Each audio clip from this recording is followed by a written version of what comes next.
I am American. My wife is from a foreign country, though she did her post-secondary studies in the United States. She comes from a small country, the language of which is not widely spoken elsewhere. Once our relationship got serious, I decided to learn her language. I've always had an interest in languages and a facility for learning them. I speak two others besides English and my wife's. With her and her family's help, I've become near fluent.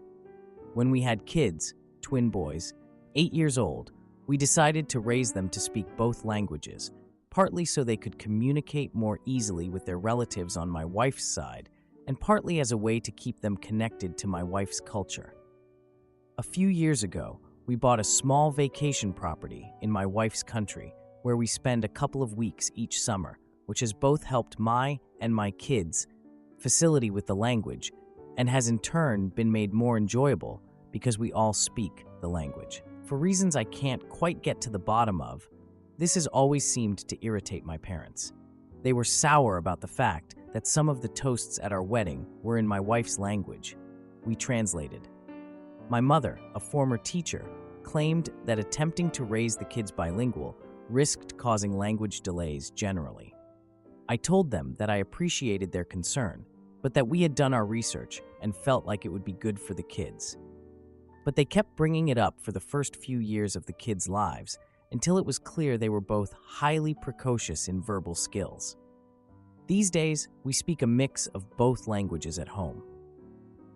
The kids will often speak to each other in my wife's language, often preferentially, so when they are just sorting something between themselves. The problem is that my parents get annoyed when they hear it. They justify it on multiple grounds, all flimsy in my view, that if they are watching the kids, they need to know what they are talking about in order to properly supervise, that they could be using it as a secret language to say disrespectful things, that if we allow it with them, they'll do it at school and anger teachers or peers. It's never proved a problem for anyone but my parents. My parents were over recently, and one child spoke to the other in the foreign language.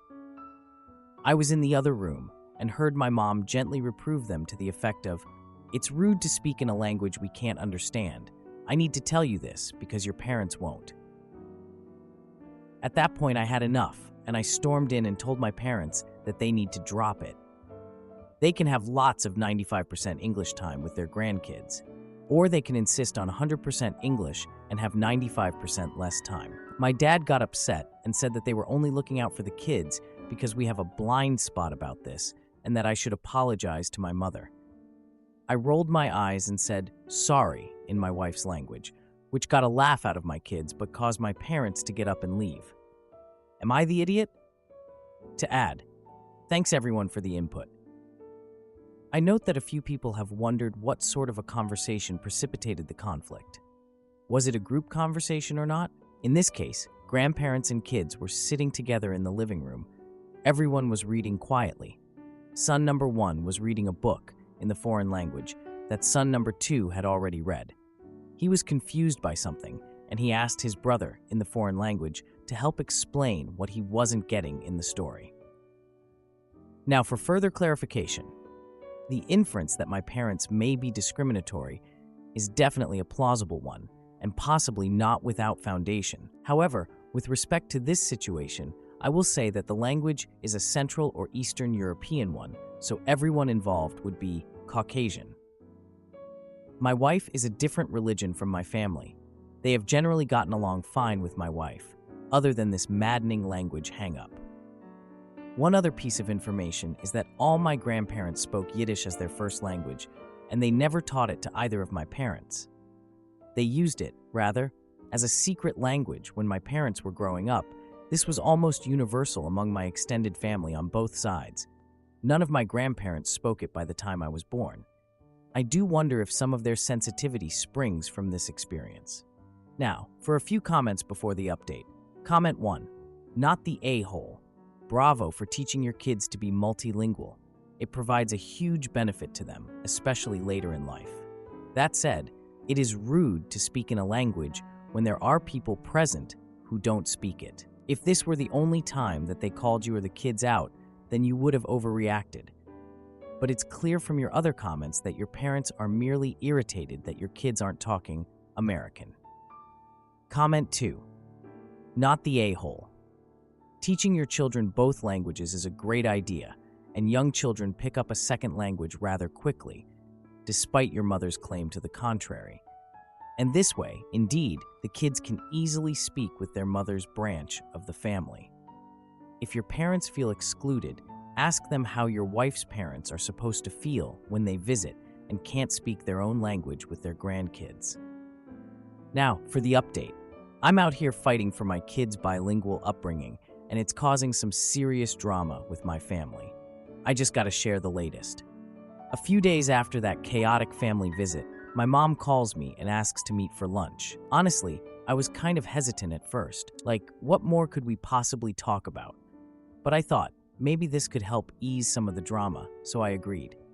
We met up at this local Italian restaurant, and right away, my mom seemed unusually cheerful. I mean, like, overly cheerful. It was giving me some bad vibes.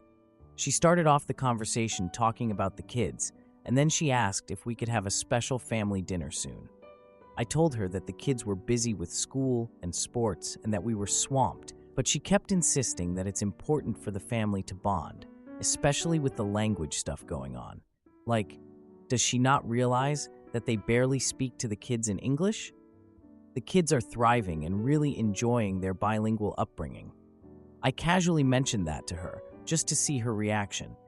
She seemed like she was about to change the subject. Then out of nowhere, she brings up concerns about the boys' future and school. I was just over this whole conversation already, so I brushed off her worries like, they're fine. They'll be fine. Then she tried to change tactics again. She told me that she spoke to my brother Jake, and he shares her concerns. What? I felt so blindsided. Why was Jake involved in this conversation? When did he become the language police? Then she hits me with this other concern. She thinks the kids might be embarrassed to speak English around them. Annoyed doesn't even begin to cover it, but I kept my cool. I just told her it's a family decision. Then she suggests that we should all go on a family trip to help the kids adjust. What? I pointed out that the kids were perfectly fine, but she kept insisting that it was a family bonding trip. I don't even know how to describe it.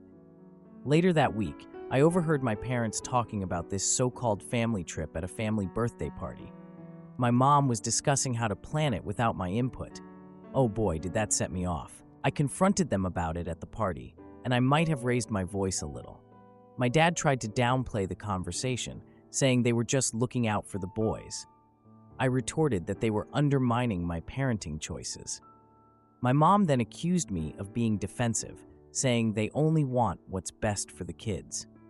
At this point, tensions were rising, and other guests at the party started to notice the argument. My sister Kate tried to intervene, but that just made it worse. I knew then that I needed to take a stand, so I told them they wouldn't be going on any trip. My dad got angry and said that they would see the kids less if this continued. So I stormed off. Now, I decided to take action. My wife and I planned a special weekend trip with the kids to our vacation home. I texted my parents, letting them know we'd be busy and unavailable. My mom responded, all upset, claiming they were being excluded from the kids' small lives. I just ignored the message, focused on making the trip special for my family. And let me tell you, the weekend trip went amazing. The kids had a blast, and they got to practice their language skills. After the trip, I posted some pictures online, just showcasing the family fun.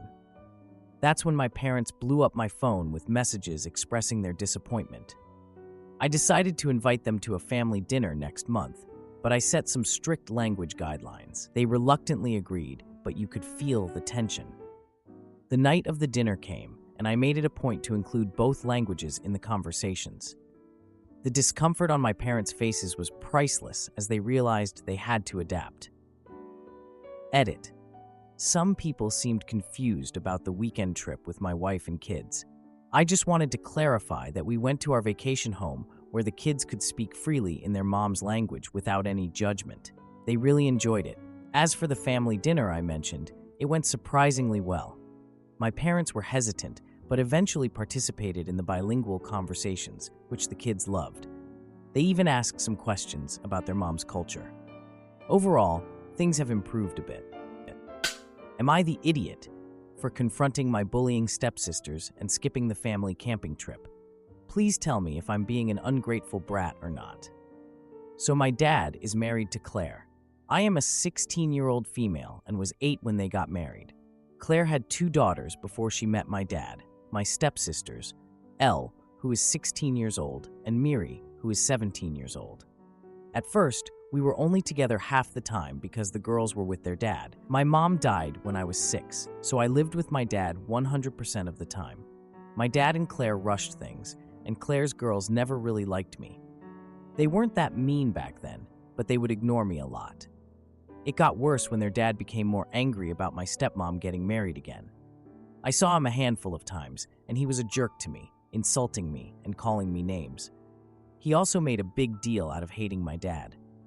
Elle and Miri started taunting me about it then and telling me how much they and their dad hated me. We did go to family therapy for about 2 years. It was difficult. The last 10 months have been really bad for me personally.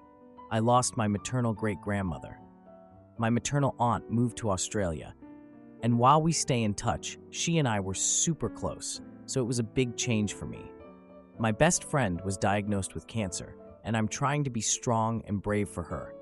She is doing so much better, but it terrified me that she was going to die too. It's the kind of cancer my mom had too. But my best friend's cancer was caught much earlier, which helped. Without her around me, I also started getting bullied. When a high school trip came up, my dad was really eager for me to go, especially when my stepsisters were also going.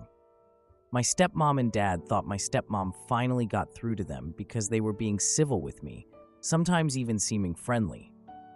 Then the day we were leaving, I was put on a bus with them, and they brought food their dad had made. I was sitting with them and their friends, teacher assigned seating, and they shared it with all of them except me. Then they mocked me because I was starving by the time we arrived at our first stop. They also grabbed my prepaid card that was for buying food and other things. I only got it back when we arrived at the hotel we were staying at. Miri and Elle were separated after that because we were grouped by grade once we got there. But Elle had told her mom we were going to share, and then when we were there, she picked her friend and left me. She refused to let me be a third in their room when the teacher asked.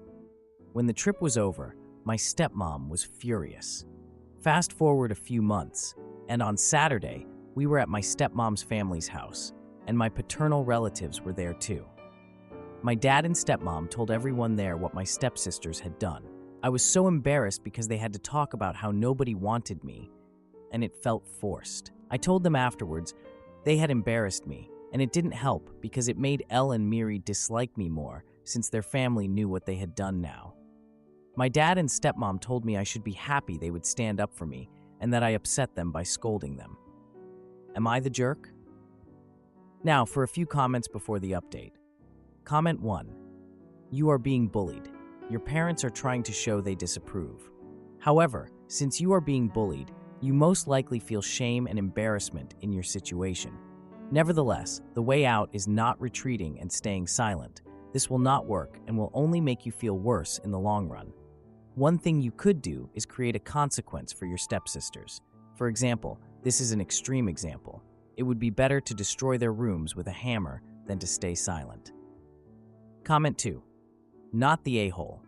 Obviously, the communication is still not getting where it needs to go if things have only gotten worse in 8 years. I would keep my distance from your stepsisters as much as possible. Get help from your teachers if possible, but you should have known they weren't going to share their food. In the future, keep your money closer. I wouldn't trust them with anything. Now, for the update. It's been about 6 days since the family gathering where I felt totally humiliated. Honestly, I've been avoiding my dad and Claire as much as possible. I'm sure they're having a great time with Elle and Miri, and I just don't want to be a part of it. Like, I get it, they're the favorites, and I'm just the unwanted stepchild. I overheard Claire talking to my dad about how they should focus on keeping things calm with Elle and Miri. Keeping things calm? What about keeping things calm with me? Ugh, whatever. I don't care. Yesterday, I got a text from my best friend, inviting me to her birthday party at a bowling alley. Honestly, I was kinda hesitant at first. I didn't really want to be around people, but I figured it'd be a good distraction, you know? So I decided to go. I needed to get out of this house and away from my dad and Claire. At the party, I ran into this guy Sam from my class. He's pretty chill. He mentioned that he saw Elle and Miri at the mall earlier in the week. I was like, okay, great. Then he casually dropped that he overheard them making fun of me while shopping. Yeah, that made my night. I was trying to have fun, but then my dad had to ruin it. During dinner, he brought up this family camping trip they have planned for the weekend. He was all excited and expected me to be too. I was like, no idiots here. I'm not really interested. And he raised his voice, confused about my attitude. Like, seriously? You're confused? Claire tried to step in and suggested that camping would be a great bonding experience for everyone. I pointed out that Elle and Miri would probably ignore me again, and that led to a heated argument. My dad accused me of being ungrateful for their attempts to include me. I stood my ground and told him that I didn't feel included, just ridiculed. I mean, is it so wrong to want to be treated like a normal member of the family? That night, I sent a message to my aunt in Australia, asking for advice on family stuff. I know she's miles away, but she's the only person I can trust to give me good advice. She replied, telling me to stand up for myself and not let Elle and Miri treat me poorly. The next day, I decided to take her advice seriously. I called Elle directly and confronted her about the comments made at the mall. She totally denied everything, claiming it was all a misunderstanding. Yeah, right. I wasn't buying it. So I caught Miri at their local coffee shop and asked her about the comments. She just laughed and said it was harmless fun, which only upset me more. I mean, seriously? Making fun of me is harmless fun? The confrontation escalated into a loud argument, drawing the attention of other customers. I didn't care, though. I was done being quiet. My dad unexpectedly walked in and was surprised to find us arguing. He tried to step in, but I told him I was tired of being treated like a joke. That led to an awkward family dinner where the atmosphere was tense and silent. No one wanted to talk. The next morning, I found a note from my dad apologizing and asking to talk. I was a little surprised, but agreed. We met at the breakfast table, where he expressed his desire to understand my feelings. He said he wanted to make things right. We discussed the camping trip again, and I made it clear that I wanted to stay home. In response, my dad actually agreed that I could have a weekend to myself, which surprised me. I thought he'd freak out about it. So that's what I did. I spent the weekend working on a personal project I've been neglecting. I felt so good to finally get it done. I decided to invite my best friend over for a movie night to unwind. After the movie night, I texted my dad, thanking him for being understanding. He replied, suggesting we could have a family meeting to discuss everything openly. I don't know how that's going to go, but I guess we'll see. To answer a few questions, I didn't know what to do when I felt ignored by my family, and that's why I contacted my aunt. I didn't want to tell my friends everything, as they'd probably urge me to cut my family off. The family meeting is for everyone to talk about their feelings. Am I the idiot for suggesting therapy instead of forcing my grieving nephew to bond with his new family? My sister lost her first husband 6 years ago. My nephew Kale, a 16-year-old male, was 10 at the time. Obviously, Kale was sad when his dad died, and he didn't bounce back easily by any means. But he was also open about his sadness and missing his dad. He was still close to my sister, and their relationship didn't suffer. If anything, he was possibly a touch more clingy than typical for him, but I know it's not uncommon when a child loses a parent. When he was 12, Kale realized my sister had started dating someone. She had not introduced the new man to Kale. She had not mentioned him, but he found out. He actually brought it up before she told anyone. From there, he pulled away from my sister and from all of us. Ever since, he has been distant, does not share his feelings with any of us, and his relationship with my sister is incredibly strained. My sister was aware of this and saw it, but she decided to introduce her now husband to Kale, and eventually Kale met her husband's children also without any intervention from a therapist or anything. Kale was distant with them too, and I'm not sure he could tell you much about them today if asked. A lot of this was done over Zoom calls and also distanced hangouts. My sister and her husband moved in together once restrictions were lifted, and they got married 2 years ago. Kale's distance has not changed. I have spoken to him, so have my mom and 2 brothers, but he doesn't open up to us. And he shrugs if asked why he doesn't give them a chance, or if he's encouraged to try and see if he could like my sister's husband and stepchildren. I know he still has friends. I'm not sure if he's more open with his friends or not, honestly, or if he's more open with his paternal side of the family. My sister had another son with her husband 9 months ago, and I believe that was the event that brought on this desperation for someone to do something. She has asked our parents, brothers, and me repeatedly to do something. She knows we have spoken to Kale before. It has become a loop now of her trying to make us do something after she fails to get Kale to speak to her. She said spending time just the 2 of them is so silent unless she talks nonstop. We have all told her we understand that's upsetting and frustrating for her. Friday night, we had a siblings night, and she brought the topic up to me and our brothers again. I told her I don't know what else she expects us to do when we have done all we can as extended family, but maybe a therapist could help. She told me I know exactly what she expects us to do, and why is it such a problem now. My brothers told her I was right, but she said there are better ways to say you don't want to try anymore, which wasn't what I was saying, but she took it that way. Am I the jerk? Now, for a few comments before the update. Comment 1. Not the idiot, but in the literal hundreds of stories I've seen about the same set of behaviors from children who have lost a parent, but whose living parent tried to create a blended family, therapy won't do anything either. Now especially not family therapy, where the mom and stepdad try to force the kid to blend. The best you can hope for is polite but distant behavior until the kid is 18 and loses touch with all of you because he no longer sees any of you as real family. He's probably very connected to his deceased father's side of the family, though, because they represent his bond to his dad. I think I've managed to cover all the relevant points that always get brought up. Comment 2. Everyone sucks here, except the kid. Obviously, your sister went about her new relationship very poorly. Then, compounding the issue is the way you and your other siblings have been approaching Kale about this. He shrugs if asked why he doesn't give them a chance, or if he's encouraged to try and see if he could like my sister's husband and stepchildren. Why not just ask him how he's feeling about the situation? Tell him you know it must be tough. From his perspective, his mom already forced this new family on him when he was still grieving his dad. Then, to make matters worse, he has her whole family interrogating him as to why he can't just give them a chance. Now, for the update. I'm not sure what to do about my niece, Kale, and his mom, my sister. It's been about a week since the last family gathering, and things are still really off. I can't even figure out why. So, my sister called me last night and suggested we have a family dinner to try to get Kale to open up. She suggested a local Italian restaurant that was quieter, hoping it would encourage conversation. That made sense, so we went with it. Wednesday came, and I was excited to see everyone. On the day of the dinner, Kale texted my sister that he was busy and wouldn't be attending. My sister was visibly frustrated, insisting that we needed to make him feel included. So, I offered to reach out to Kale, thinking he might respond better to me.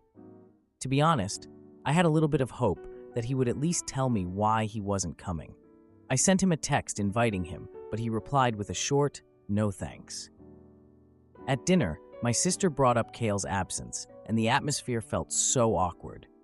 My brother Jake tried to lighten the mood with jokes about baby names since he and Rachel were expecting. My sister snapped at him, saying he should focus on helping Kale instead of joking. I could tell my sister's frustration was getting worse as she kept checking her phone for Kale's response. I know she was hoping for some miracle where Kale would suddenly realize how much he needed to be with family. After dinner, my sister suggested we visit Kale's favorite arcade to try and get him to come out. We arrived at the arcade, but Kale was nowhere to be found. I spotted his close friend Sam, who mentioned Kale had been spending a lot of time at home playing video games. My sister decided to call Kale again, but he didn't answer. Our mom suggested we try one more time, so I texted Kale that we were at the arcade and wanted him to join. He finally replied with a single word, no. My sister slammed her phone on the table, drawing attention from nearby families. We could feel the stares. It was so loud and felt ridiculous, and honestly, I was a little embarrassed. After that, my sister's reaction really made me feel like we were failing Kale. We left the arcade feeling defeated and frustrated. The next day, I overheard my sister arguing with her husband about Kale. She accused him of not supporting her in trying to connect with Kale. He countered that she was pushing too hard, which made her even more upset. I decided to check in with Kale's friend Sam for more insight into what was going on with Kale. Sam filled me in on how Kale had been acting. He wasn't really giving Kale details to his friends, but he did say that Kale was feeling a lot of things. I told him that I just wanted to make sure Kale was okay, and Sam said he would try to keep an eye on him. A few days later, we had another family dinner, but this time, Kale was invited again. My sister decided to tone down the pressure and just let Kale know he was welcome. Kale finally showed up, but he sat quietly at the end of the table. The atmosphere was awkward, and conversation felt forced. At one point, Kale's younger half-sibling accidentally spilled a drink on him. Instead of reacting negatively, Kale laughed, which surprised everyone. And I mean everyone. My sister took the chance and asked Kale if he wanted to play a game with his sibling. To everyone's shock, Kale agreed, and they headed to the living room together. I think my sister was so happy at that moment. She seemed so relieved. That night, after everyone had left, I found a note from Kale slipped under my door. It was really sweet and just thanked me for everything. A week later, I received a call from Kale asking if he could come over to play video games. I agreed, but when he arrived, he also brought a surprise, his new girlfriend. The news caught everyone off guard, and it became the center of conversation. My sister was upset for not knowing about the girlfriend, but I sensed a shift in Kale. That night, I was cleaning up and found a box of old photos in the living room. I decided to show Kale some of the photos from his early childhood to lighten the mood. Kale laughed and shared stories, creating an unexpected bonding moment. I really hope things keep getting better for Kale and my sister. To answer a few questions, Kale has been seeing a therapist, which he didn't disclose.